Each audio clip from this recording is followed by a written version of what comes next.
Welcome back to Love, Life, and Legacy, the podcast dedicated to helping you navigate these hypersexualized times of ours. And in today's episode, I'm doing a solo cast. Surprise, surprise. And today is a continuation of the conversation that I was having with Patrick Erlinson. And that was specifically when he talked about entitlement. It shook me. It had me. It struck me as something so important that this entitlement is really at the core of so many of our problems with pornography, with sexual integrity, and with the world at large. And if we can really find a more humble, more grateful, and more responsible approach to life, everything changes. So I'm going to unpack this as best I can. It's a solo cast. I miss you guys. Let's get into it. Welcome back, all you cool cats. Andrew Love in the house. And I think this is the last solo cast I'm going to do for a little while. I don't want to bore you guys and gals out there with just hearing from me all the time. I know you love the dynamic of me and Benji.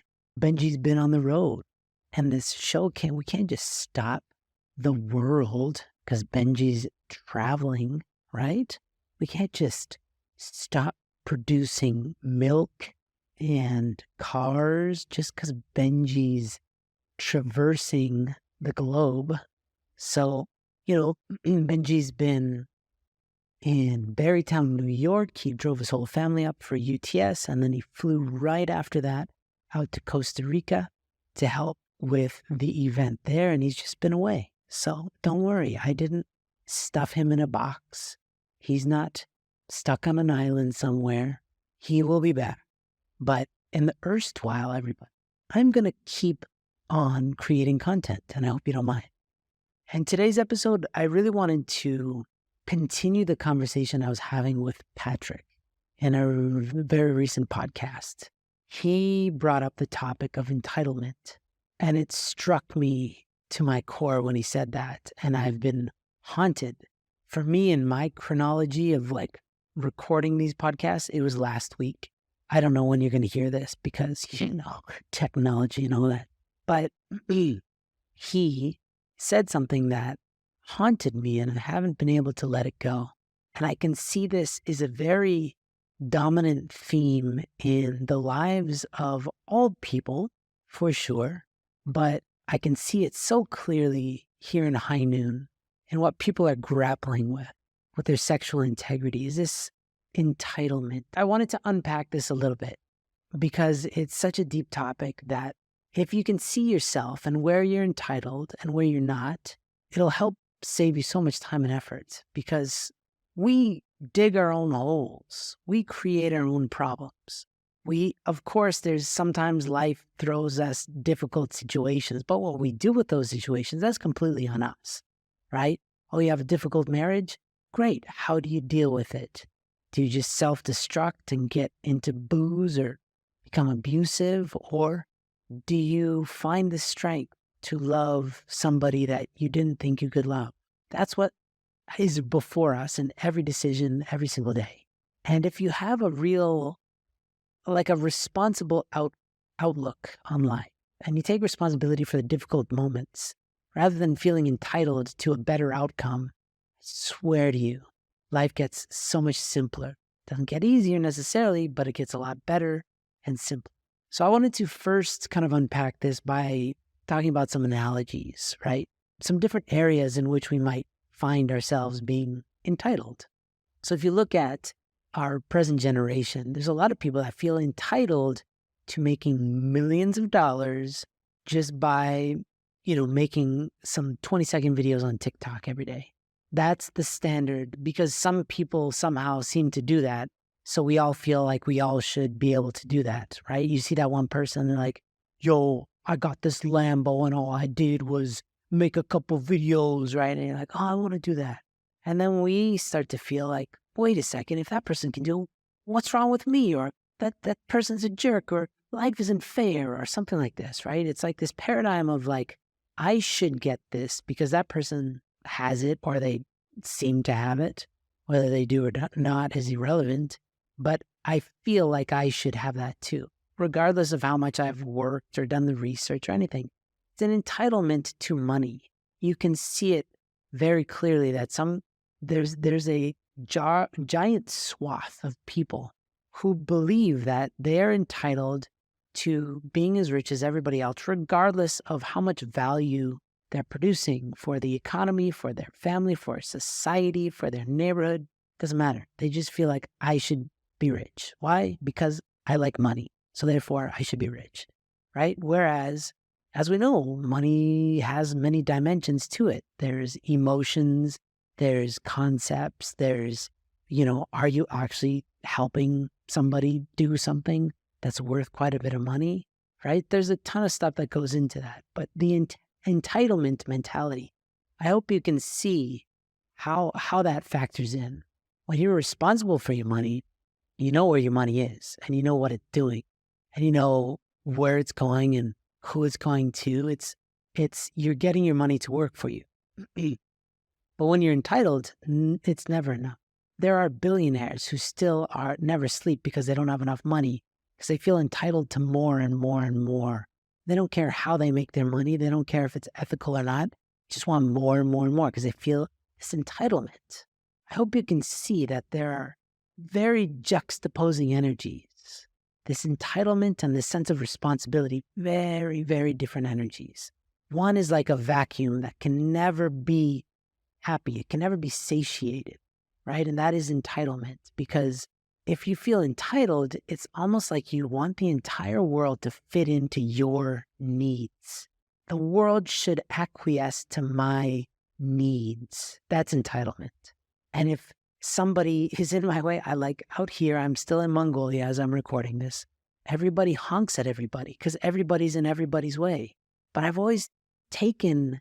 been taken aback by that notion that you're in my way. This whole, that saying is like, get out of my way. Is like, wait a second, your way.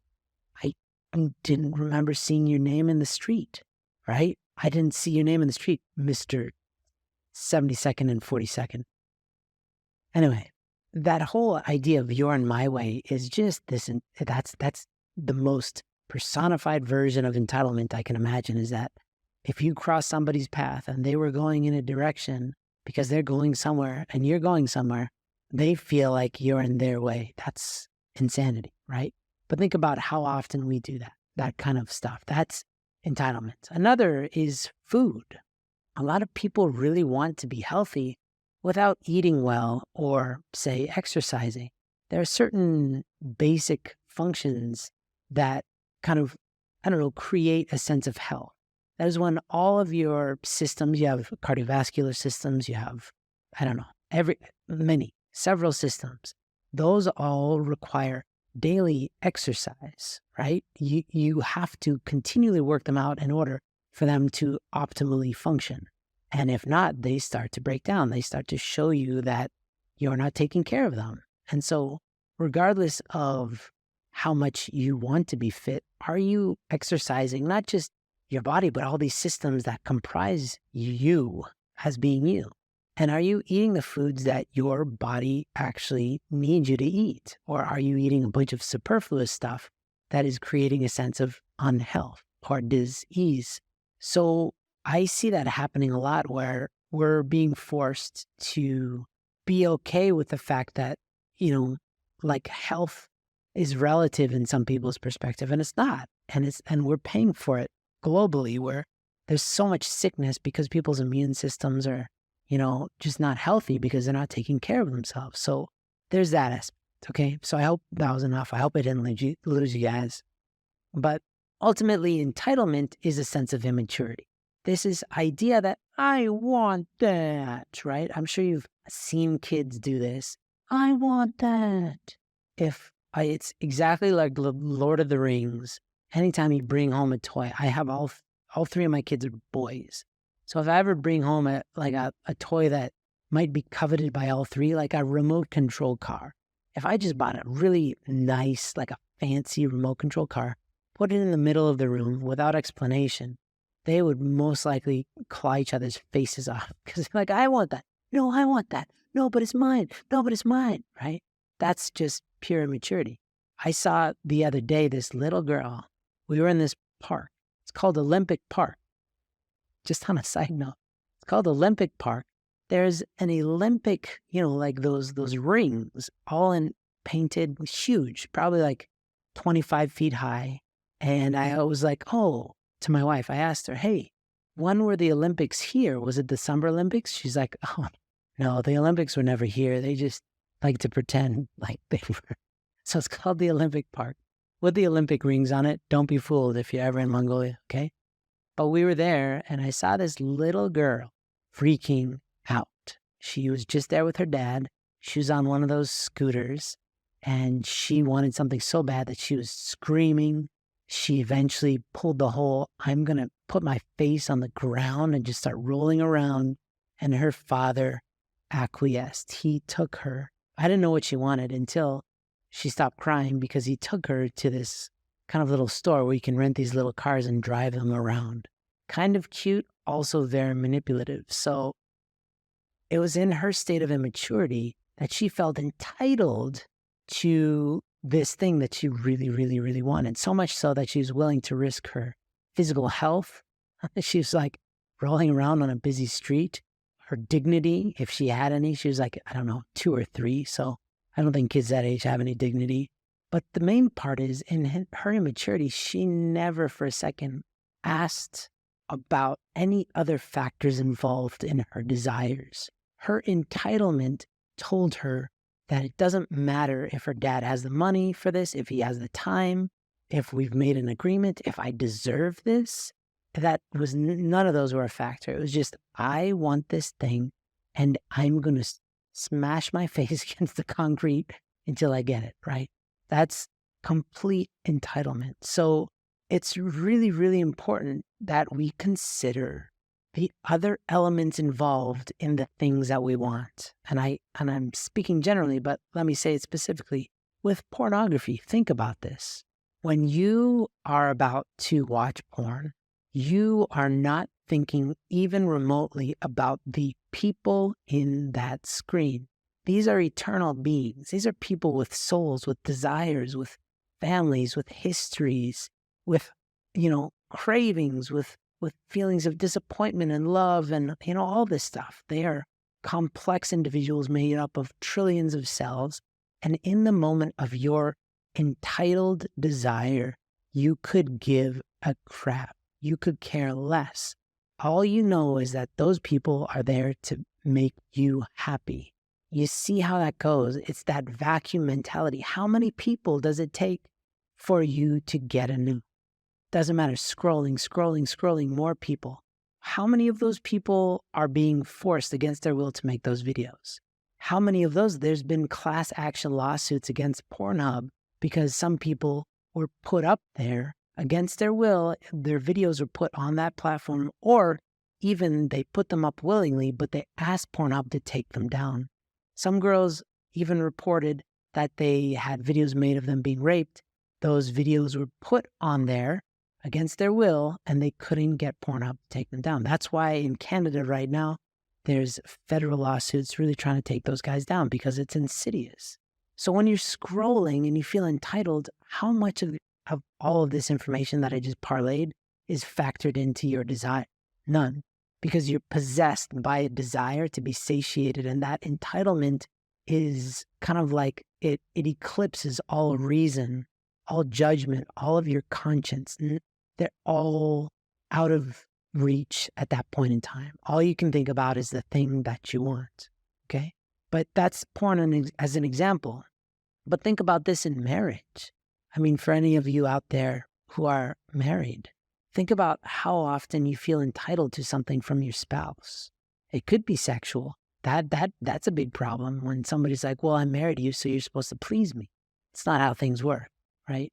But it could also be, you're supposed to be rich because you're supposed to take care of me, or it could be many, many different things. But to have that entitlement mentality, it can absolutely obliterate any opportunity for intimacy, for joy, when you're just steeped in this thing like, I need this, I deserve this.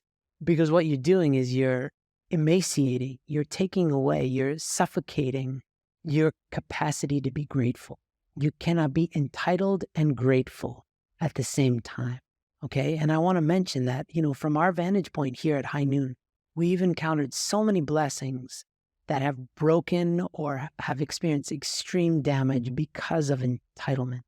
And this is the one folly of many people who go through the matching and blessing process in our faith. And historically, this has been a problem with arranged marriages. In that, if somebody says, let's say a young guy is like, well, I deserve a wife, so get me a wife. If you have that mentality, you're in big trouble. Okay. And I want to tell you a personal testimony that when my wife and I were getting ready for our own matching process, I was honestly in a really altruistic place in my life. I was just like a missionary, and I woke up every day and all I did was want to serve the world, save the world, help God, connect with God, talk with God, love people. I was just in a really, really good place. So when it came up like, hey, do you want a spouse? I was like, yeah, sure, whatever. What kind of spouse? I don't know. Somebody that I can love and serve, right? I was just super idealistic. Whereas my wife was not exactly in that place at all. She was in the exact opposite place where she had somebody, she was kind of like bordering on wanting to stop being religious, wanting to stop having anything to do with our faith. This was back in 2008, something like that. And 2009 or 2010, something like that. And she was her big plan was to find a spouse. She's very innocent, okay? She's very pure. She thought she was just gonna like go out and find a husband by going like to bars or something. She doesn't even drink. She just thought that's how you get husbands in America. I don't know if she's reading Cosmopolitan magazine or I don't know. But she had no plan, let's just say that. And then she had this one guy in her life. His name is Masahiko. He's a champion. He's an amazing dude. He has like 6 kids, loves his wife, really good dude. And he asked her about her plan. Like, what are your plans for finding an eternal spouse? And she told him, and he probably just fell off his chair. And then he's like, well, what kind of man are you looking for? And she said, somebody that's just going to make me happy. Somebody that's just can take care of me. And he's the most peaceful, gentle soul you could ever meet. He laid into her like crazy. He's like, that's the most selfish thing I've ever heard. That's the worst attitude that you could possibly have going into the matching blessing. Are you crazy? And she said that was this dividing point in her life where if she had gone with her ego, she'd be like, screw this guy. I don't need to hear this. I can be happy. I deserve happiness, right? This entitlement mentality.